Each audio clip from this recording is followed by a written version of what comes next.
Sae'Von Springer is the owner and founder of Native Assets. Any views expressed by Sae'Von or his guest are their own thoughts and opinions and do not reflect the opinions of Native Assets or the guest's respective employer. Any guest appearance by representatives of Web3, NFT, crypto, or any other kind of organization does not constitute an endorsement by Native Assets or the guest's respective employer. This podcast is for informational purposes only and should not be mistaken as financial advice. Always conduct your own due diligence and consult a qualified professional when considering any investments of any kind. It's more important than ever that we disclaim on the front end and during this interview that nothing that we cover today is financial advice. We are speaking for the sake of education and to learn and to ask questions. So just keep all these things in mind. Now, as we usually do, let's go ahead and jump into this. And not legal advice, financial and legal. Yeah, not legal advice, not financial advice, none of those sorts of just advices. Why are we even on this podcast if we can't give anyone advice? As always, consult your own legal counsel, your own financial counsel before you make any of those sorts of moves. Nothing you hear today is related to any of that. We're just three guys on a podcast chopping it up. All right. Now, for better or for worse, one of the core narratives contributing to the meteoric rise of NFTs is the assumption that owning an NFT gives you ownership of whatever is linked or associated with it. Though certainly a possible use case, it's much more difficult to execute in practice than in theory. Obviously, if you have an NFT self-custodied within a Metamask or Ledger or other hardware wallet, you own the NFT, but if that token is referencing art or some other work in its metadata, understanding the nuances of related IP rights gets far more complicated. Now, noticing this critical issue confronting the entire Web3 NFT community, today's guests are working on solutions and standards to decentralize terms and agreements in a way that adds a layer of legal clarity directly within smart contracts. Joining us from Remaster.io, we have CEO and co-founder Max Curnin, along with COO and co-founder Alex Modell. Gentlemen, thank you and welcome to the show. Thanks so much for having us on. So happy to be here. Thank you. So out the gate, before we really dive any deeper into this, what was it in particular that was really the impetus for starting Remaster? Because I think there's been a lot of hoopla and discussion about this, and it can get very in the weeds. So if you can kind of set that up of why Remaster needs to exist. Yeah, well, I'll give you a little very, very quick background on where we started this, pre-Beeple $70 million Kickstarter sale that sort of launched us into this crazy foray. Kickstarter sale? I love that term. Not Kickstarter. It kickstarted the whole environment. So prior to that, we were in the midst of this COVID pandemic. Alex is, our COO, is one of my brother's eldest friends and one of our other really good friends, Raphael, is not on here right now, but we've all sort of had one foot in the door of this art world, whether it's through certain family members or so on and so forth. And in the midst of the pandemic, we were contending with the notion that museums, we all loved museums growing up, the school trips, but they were hit pretty hard during the pandemic due to budgeting shortfalls, from lack of selling tickets and admission. So one museum in particular, the Museum of Baltimore, was going to de-access 3 masterworks, which essentially means they were going to auction off these masterworks, take them out of the public collection and bring them put them into private hands to make money for the museum. And a few hours before the supposed auction, the community was in uproar. They didn't want these private works, these Andy Warhol, Bryce Martin, Clifford Still, to go into private collection because then they would never be able to see them. So we started thinking, is there a way to utilize the power of NFTs to allow some of these masterworks to be monetized without them actually having to be removed from their wall, and use the sort of concept of blockchain possession and provenance to have a direct nexus to the legitimate asset. And we thought that there was some potential there. That quickly snowballed into this copyright IP ownership right rabbit hole. And effectively, in order to have these masterworks, these Andy Warhols, for example, in order to actually allow them to exist as NFTs and sell them, you need to have permission of the actual IP or copyright holder. So in Andy Warhol's case, it's the Warhol estate retains all of the IP and the permissions around how that IP, intellectual property, and copyright gets used. So now we're contending with the museum that owns the actual work and the IP holder, the Warhol estate. These are two different entities. So let's just assume, for example, that we're able to communicate with both of these parties, have them come together and agree on specific terms and conditions around the sale of this asset as an NFT. Well, now they've agreed, but that legal contract exists as a paper document, and it is referencing events and assets on chain, such as NFTs. So within that terms and condition, there are probably commission splits, royalty splits between stakeholders. There are permissions around who can or cannot use copyright. The Warhol estate retains copyright.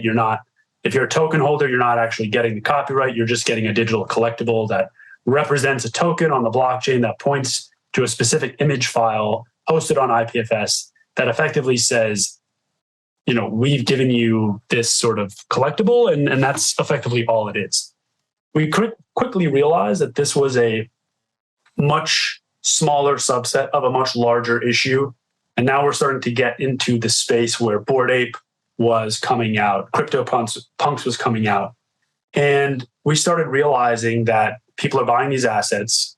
And, Bored Ape made headlines by saying, hey, in this very Web3 ethos, we are giving ownership rights, commercial rights, the copyright, so on and so forth, to the community. So if I own a Bored Ape, I have the ability to license my ape to Adidas, to Nike, to Netflix, whomever. That impetus is on me. And the permissions or the definitions around how that asset gets utilized from a commercialization perspective is defined on Bored Ape's website in a very small subsection of their website in the bottom right corner that says Bored Ape Terms and Conditions. And that actual, terms and conditions, legal contract, whatever, exists on their site. So once again, it's on their site and it's not remotely communicating with the actual NFTs. So just this component of legal contract being completely decoupled from ownership asset is an issue that we wanted to contend with. Where it is, why it's becoming such a prescient use case is because we're contending with some of this Web3 ethos of engaging the community with ownership of these assets and ownership rights. So in Web 2, where the community, or there is no community realistically in Web 2, there's social media, but effectively in Web 2, if I want access to content, I log onto a website and I pay a subscription and I agree to a terms of service and I access my content. In Web 3, the whole purpose of it is you own this asset, and ownership of this asset entitles you to that content. So there's a significant paradigm shift. And the concept that we're contending with is, what does ownership actually mean?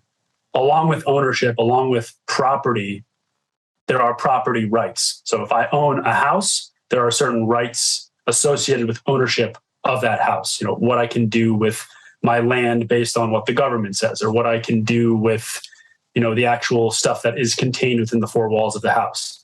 Maybe that's my own permission. Now with NFTs, what we've seen very early on is, this is actually even with the World of Women example, people are buying these assets to gain access to some of these rights, and subjectively based on the wills of those creators, they're changing these contracts without any of the community ever being aware of. Mm-hmm. So yes, you can make the argument that, well, the community, 95% of the volume of these assets are happening on secondary markets, so like OpenSea. Mm-hmm. And I, as a World of Women holder, for example, I'm agreeing to OpenSea's terms of service when I purchase that asset.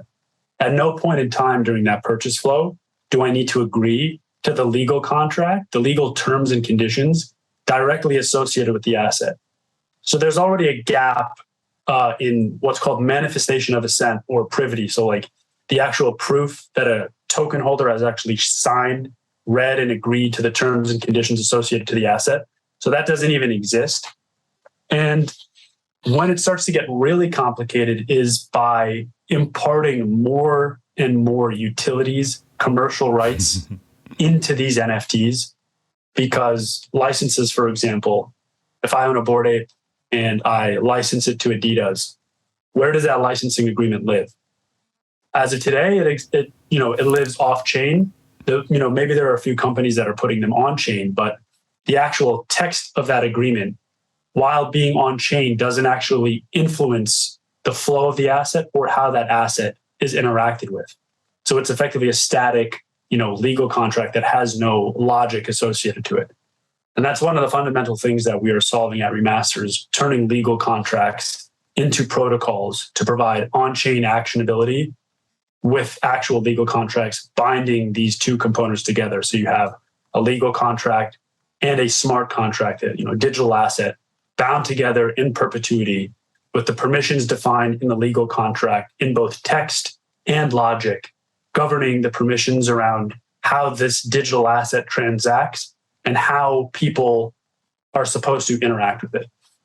So I'll pause there because that was a nice. I love to call it the either layer A or the alpha layer, because it's the asset layer, right? We're taking it down to the absolute core and allowing these contracts to follow the assets on an individualized basis, and we think it hopefully will help move the industry forward in the right direction.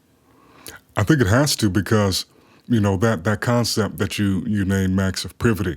I didn't know the name of it, but anybody who's ever used a prominent social media app or even, play certain video games or use an online service associated with it, before you can proceed, you have to check that box that says, hey, I read this. And it's funny because a few years ago, I started noticing certain companies that were more on kind of the leading edge. You had to scroll to the bottom of the document before it would allow you to proceed, because if you didn't scroll to the bottom, how did you read it? Yet you checked that you did. And I think that's another sign of how early things are in this space, that's not something that just comes implicit or inherent within a transaction flow with these assets, because you can still maintain a high degree of pseudonymity while still acknowledging a lot of these rights. And another thought that I had is that for some people, I feel it might actually be easier for them to understand the importance of something like this if they take out what they think of as most NFTs. Because I think a lot of people that think NFTs, they think Bored Ape, or they think art. But as we move more towards a world where NFTs are representing deeds of ownership, or they're representing pink slips for vehicles, there's no way somebody would, all right, this NFT represents my car. And okay, can you prove that it represents that car? And to me, those sort of use cases, I feel, are really shine a light on why what you all are doing is greater than just IP and art, and how that's really going to be necessary infrastructure to really tokenize everything. Because the way I've explained it, even in my book, is an NFT is really a way to tokenize any asset, regardless of if it is physical or non-physical, and do it in such a way that there is authentication that asset is truly what it is claiming to be. But once you start to associate things that do not live on chain to it, you really need some more sophisticated tooling to start to abstract that layer and make it much more complex and grounded in the real world. Yep, absolutely. You're actually touching on a very interesting point, which gets glossed over because the blockchain is so good at ownership provenance, possession of an asset. And the issue, as we've sort of highlighted, is each one of these assets, whether they're digital collectibles, art, whether it's a house that's being represented by an NFT or a car that's being represented by an NFT, all of these assets, whether they exist in a natively digital space or this NFT represents an asset in the real world, they all have legal contracts. They all have some contract that determines how these assets should be interacted with. What are the terms, the title, that provenance? And while provenance on the blockchain is great from an ownership and possession standpoint, the actual legal contract associated to the asset, because it's not connected, there's actually no way to find which specific contract was in effect at the time of a specific blockchain transaction. So if I wanted to audit the legal history, or what we call legal provenance, of an asset, I would now have to audit in a centralized fashion that specific company that created that legal contract associated to the asset. And these contracts are changing over time. So if in 5 years I wanted to find a contract associated to, the 300,000 transactions of an NFT, because the blockchain is, hyper liquid, and this is all theoretically possible, that becomes extremely both cost prohibitive and just like, who is going to look through 300,000 transactions or the version history of all of these contracts as they update over time. And I think a part of that is, would it even be possible? Because people can scrub. Most of these websites are not hosted in a decentralized fashion. In World of Women, as of yesterday, they were on version 6 of their terms of service. And so, if they were to pull these off the website, how do you actually go back and track that? And so, just once again, I think it's fascinating to see how quickly things have moved in this space. That it reminds me of just traditional startups where you build and you try to get traction as quickly as possible, and you kind of worry about the legal stuff.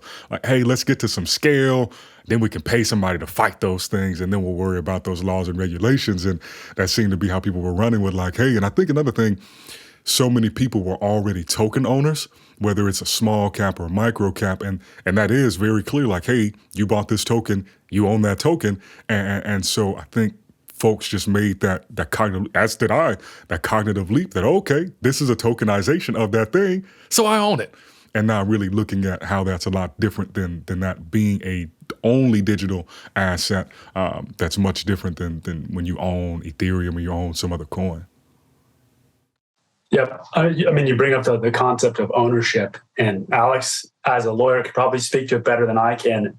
But possession versus title, which led into my last point, but I think I forgot to finish it. The point there is, let's use Seth Green's Bored Ape, for example. So there was this whole Coda's law argument where, the blockchain provides transparency around possession. And, we've heard lawyers say possession is 9/10 of the law. But if I were to walk into your office and take your phone, I have possession of your phone, but that doesn't mean I actually have the legal right of possessing your phone. And it becomes even more complicated because Seth Green had his Bored Ape stolen. So that person who stole it is guilty of obviously stealing it. Yes, we have no idea who he is, so on and so forth. But now, because he sold it at a relatively decent price, close to the floor price, that downstream buyer had no awareness of the actual, phishing process. So he was a good faith purchaser.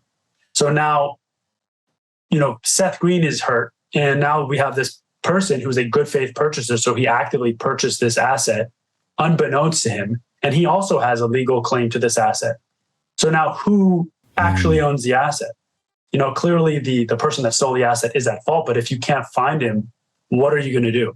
And it's this concept of, if you incorporate privity and you can actually trace legal title, who has actually signed the contract? Did this person have permission to sell it or did they not? Then you can start to piece together this overly complex puzzle of, legal right, ownership rights, and, ownership of these assets.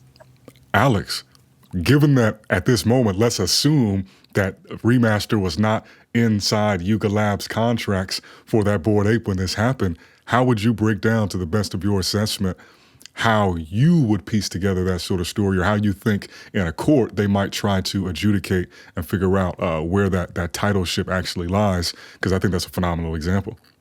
Yeah, so there's actually a few interesting cases. One, was it Todd Kramer, Max? I may be misquoting it, but someone had a few of their Bored Apes or CryptoPunks stolen, and rallies on Twitter. Hey, I was subject to a phishing attack. Like, these are not my Bored Apes, or these are my Bored Apes, and they got stolen from my wallet. And the centralized source of OpenSea shut down all ability to transact those assets on its centralized system.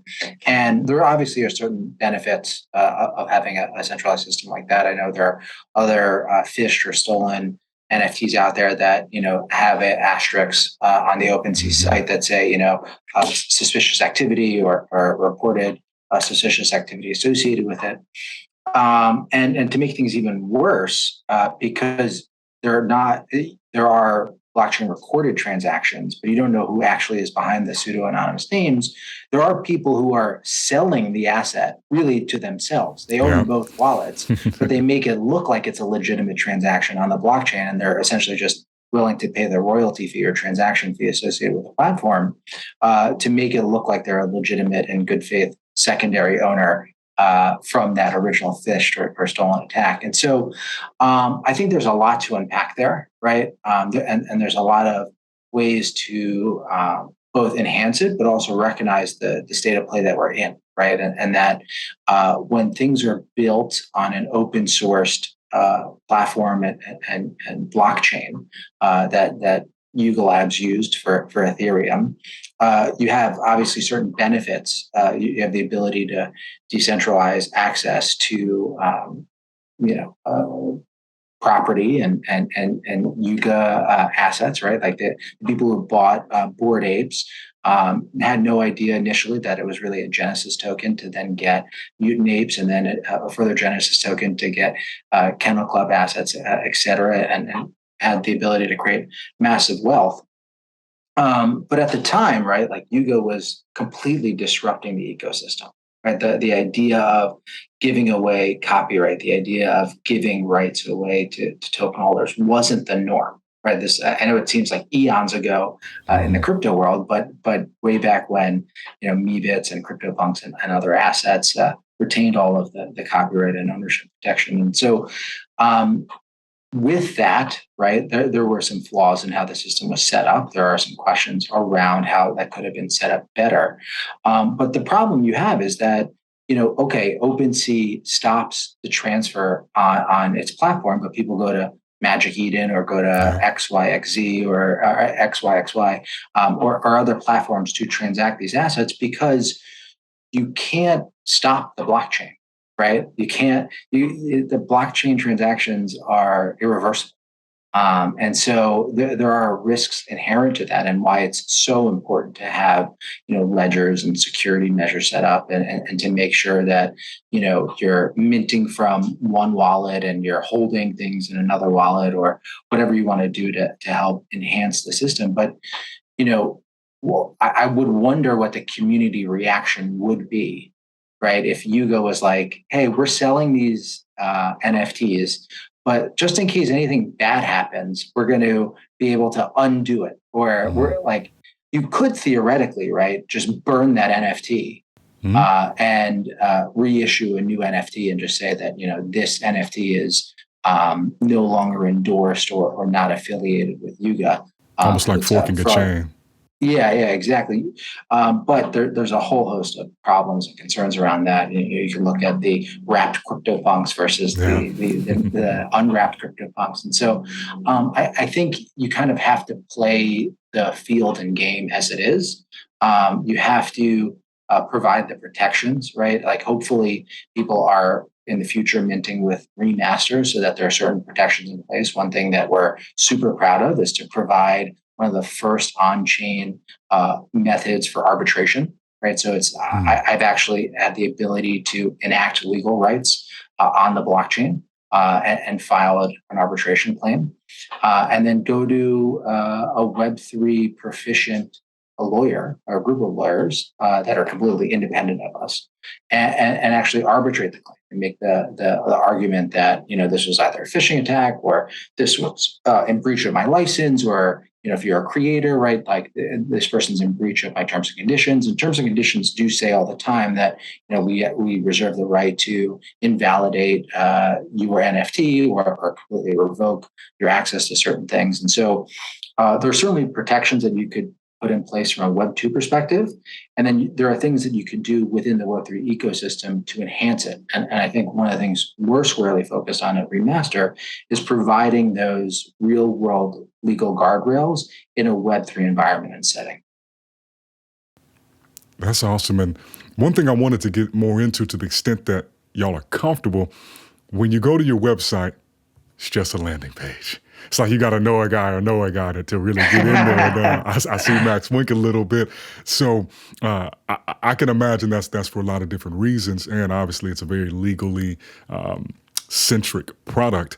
But what is you're reading too much into it. We unfortunately have been so busy with what we've been working on that that our website is under development and is getting updated. I hope by September 5th we have a major launch happening with the Haas brothers. Nice. It's public on September 19th. That we're helping bring a lot of on-chain enforceability to, and so all of our efforts and team are focused on that. Check out the Haas brothers on Twitter, and hopefully get on the multi-beast reserve list if there's still spots available. And we're going to provide FAQs and things that we're doing, and our hope, right, is in the Web3 ethos to break down the barriers of entry, right? Right now, you could either pay a lawyer like thousands of dollars to set up your terms and conditions, or you could maybe copy current terms and conditions of Henny or Bored Ape, or insert name of NFT project. You could pay your smart contract developer, right, another few $1,000s to help create a custom smart contract, or you could go to readily open source systems to create that. And what we're trying to do is create a best practices forum. Not in a attorney-client relationship, right? We're not lawyers, although I'm a lawyer in recovery.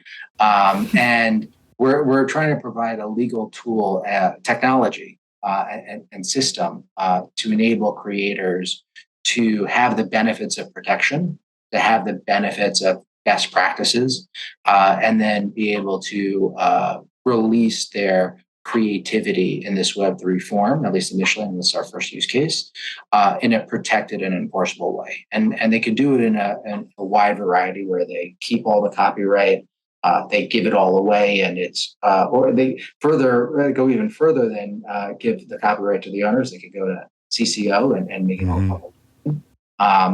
But yeah, so that's what we're working on. Okay, so go ahead, Max. Like you're about to say something. Well, no, you're in the middle of asking questions, something about the website, but yeah, it's not.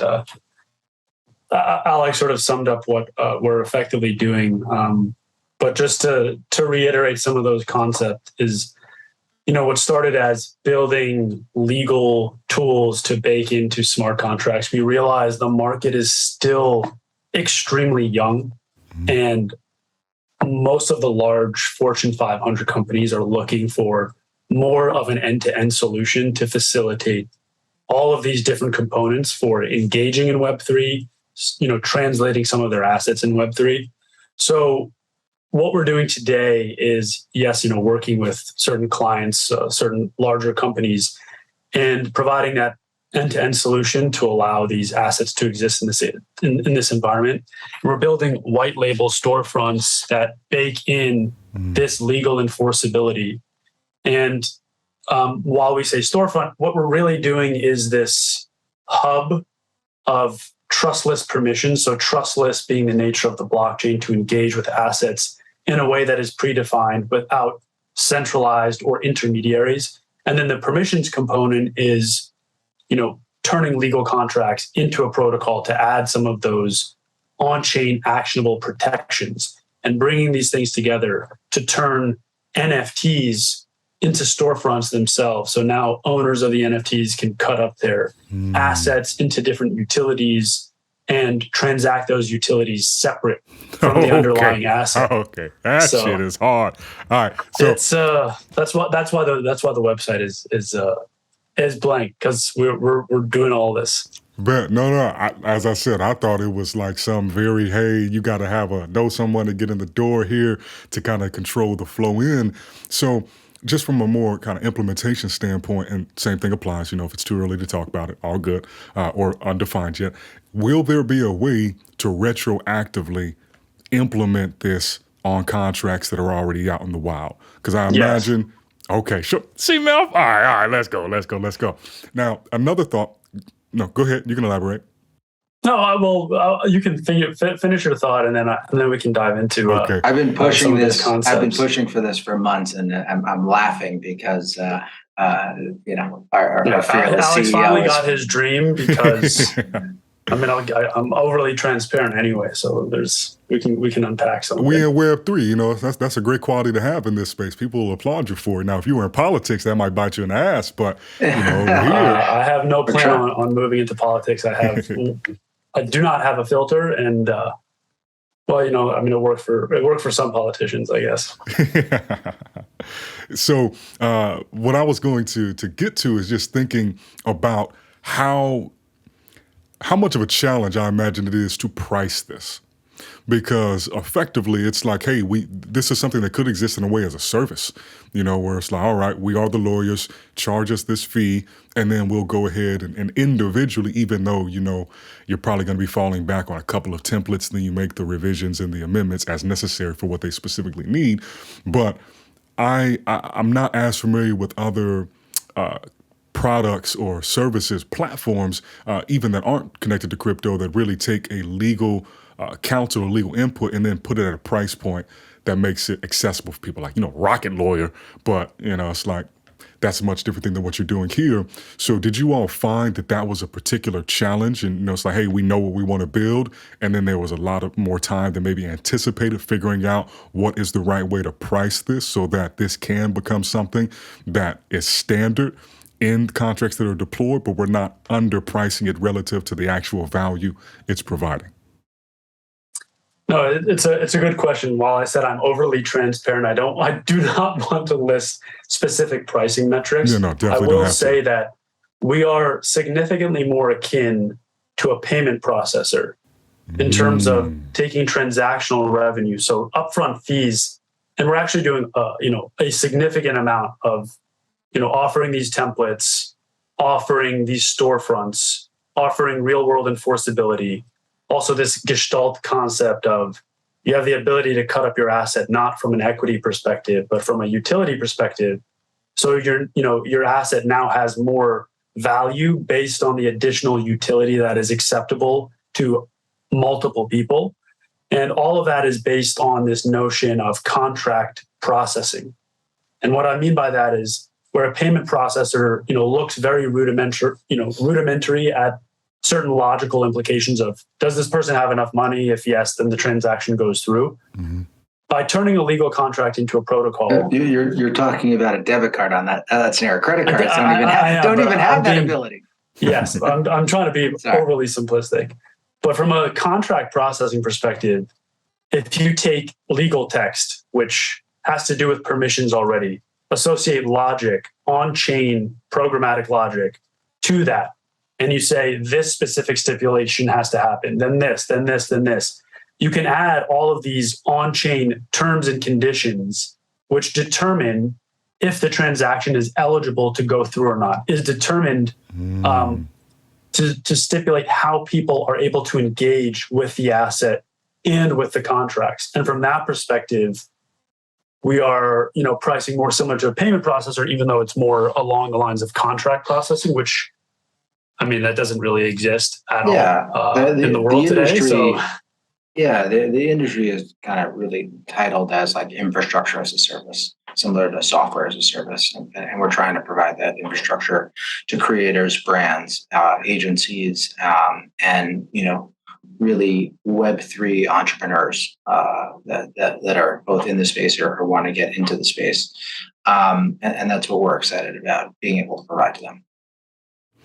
Have you all already begun to notice that with some of the features you all empower with this software, people changing their approach to how they design their collection? And I'll give you a specific example.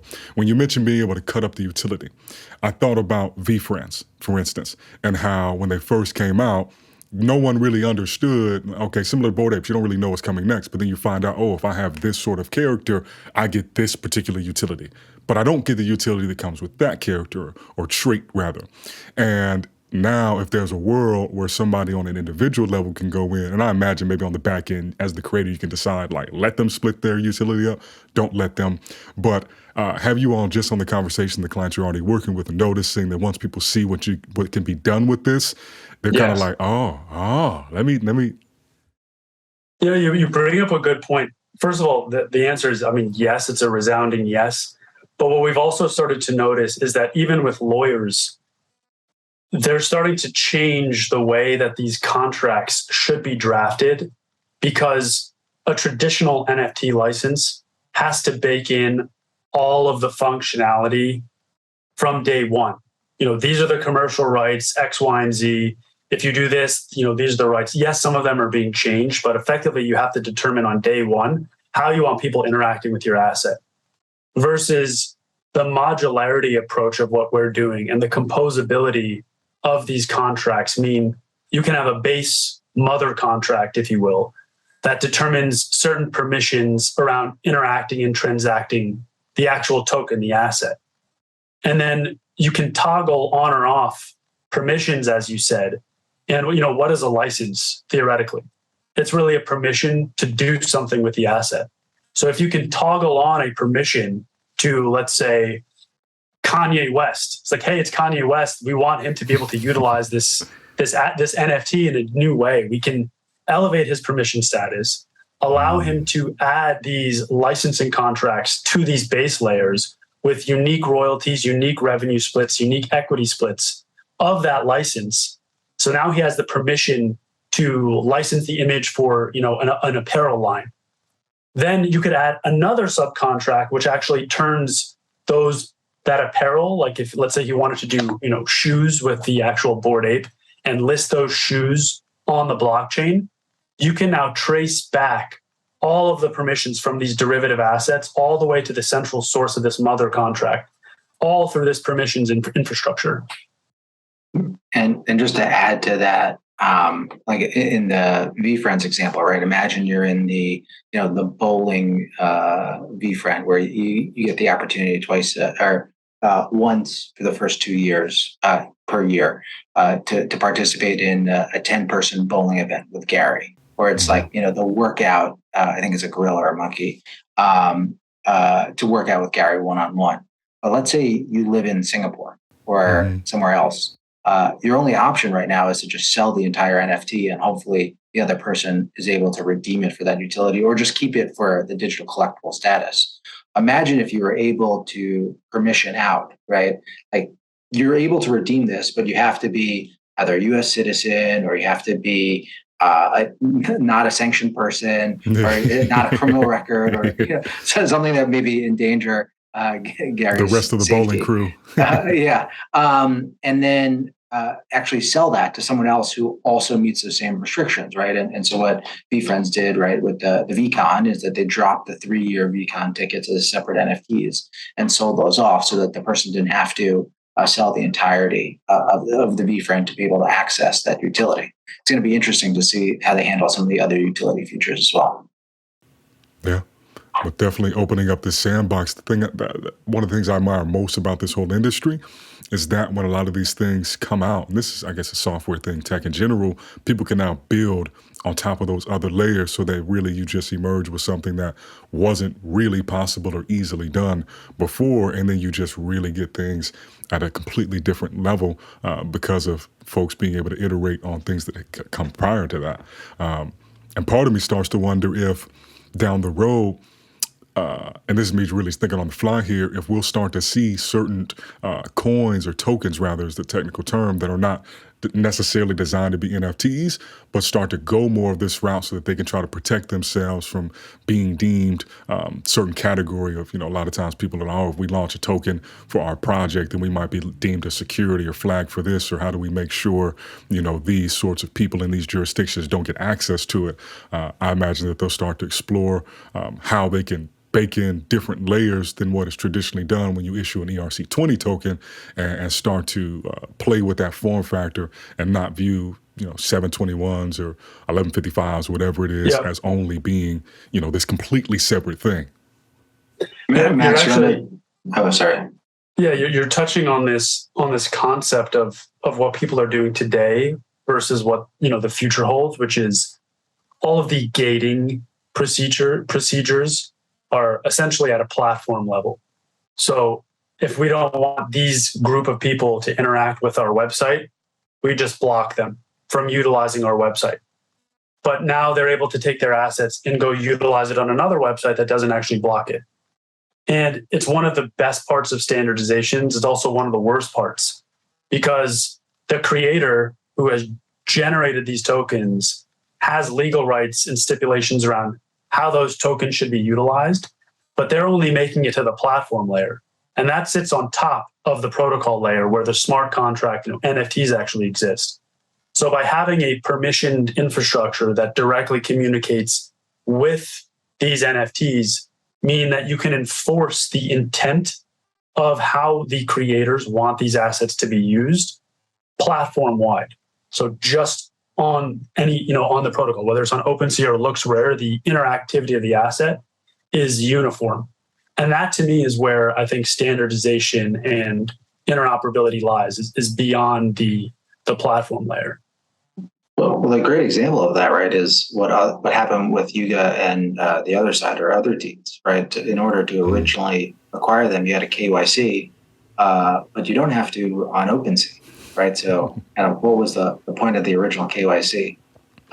Imagine if you were able to, the asset could be transacted anywhere, but only for wallets that are also KYC. It is an open source platform outside of Yuga or other side or other deeds website, but meets the same requirements as the original purchaser. And that is one of the problems that we're trying to solve. Yeah. Early days indeed. So I imagine that this podcast tour you guys are on is a major part of the effort to kind of raise this awareness in this opportune moment in the space. What else do you all think is really critical to get people up to speed, particularly, from one angle, the collectors or users who are under the impression that when they buy an NFT, they're also buying the underlying IP, but then also for the people who are creating and deploying these different contracts. What do you think really closes the gap so that they are focused and thinking about these issues so that really the decisions they're making today can hold up in their best interest for the long term? Max, you want me to take this one or you want to take it? Go for it. Well, I want to start by saying, first, thank you, obviously, for having us on the podcast. And it's great to be here. And the fact that we're even talking about these issues, if you were able to go in a time machine and go back a month, 6 months, or 2 years and saying you were going to do a podcast to talk about these issues, I think everyone's head would explode, or you'd say that would not happen. So I think the fact that these are actually hot button topics as a nerdy trained lawyer is fantastic. That the fact that people care about these issues is critical. And similar to just getting exposure to the Web3 space, whether just buying an NFT or just kind of getting your foot in the door. I think similarly from an education standpoint, there's terrific readily available materials. All the education materials that you provide on your website. There's a ton of great materials on what artists and creators. Sarah Odenkirk did a book on what creators and artists should know before selling an NFT. I think there are terrific sources available, and just trying to learn and educate. Listen to podcasts. Follow influential accounts. Follow. And engage in the community. There's lawyers, what is it? The barristers Discord, Max? Or blockchain barristers. Yeah. So the fact that these things are happening and emerging, and kind of the barriers between the average person or the non client and the attorney-client relationship are able to engage with lawyers and legal advocates to learn about these things is fantastic. And I think it's definitely a step in the right direction. I'm going to go a little more existential. Do it. And from my perspective, it's really just, Web3, the Web3 dream is alive and well. Unfortunately, it's been built on top of infrastructure that doesn't actually exist. But this concept of Web3 is about ownership, and ownership is about rights. It's a very important and crucial concept that we cannot go back on. We can't go back to this Web2 model where people are being farmed out for information and data. That data is then sold back to them without them actually benefiting. There's these stats of like average artists make on Facebook, on Instagram versus like OpenSea in the blockchain, and it's like 0.001 per asset versus 170,000. And there's also a reason why billions and billions and billions of dollars are being poured into Web3. It's not because it's a fad. It's not because it's digital collectibles. There are still people selling digital collectibles to people and making money and using Web3 as a distribution channel for content. And my request is that people demand more than just content, demand property rights.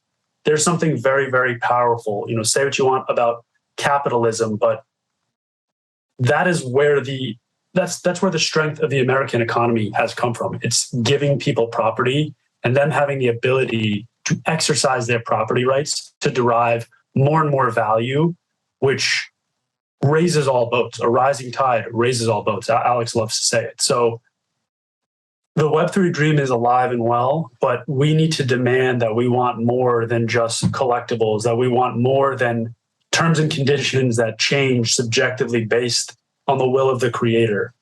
There's something really powerful afoot, and we're just on the precipice. Well, I think the current NFT environment is reflective of that, right? The projects that have been released with no future promise or like no roadmap or no real vision besides a money grab have really, unfortunately, or I think fortunately for the Web3 community, fallen by the wayside. If you look at how art blocks projects, for example, have held up in this bear market, people are appreciating the work as a work of art. Right, that there is something to it. There is some substance. I think the projects that have utility, right, and how you get into that ecosystem, whether it's the Yuga ecosystem, in a myriad of ways, and they have a terrific spreadsheet of all the different Twitters and podcasts and ordered hungry restaurants and all the stuff and ways to engage with the brand has really set it apart. And I think that's kind of the future. And that's the future that we're certainly building towards.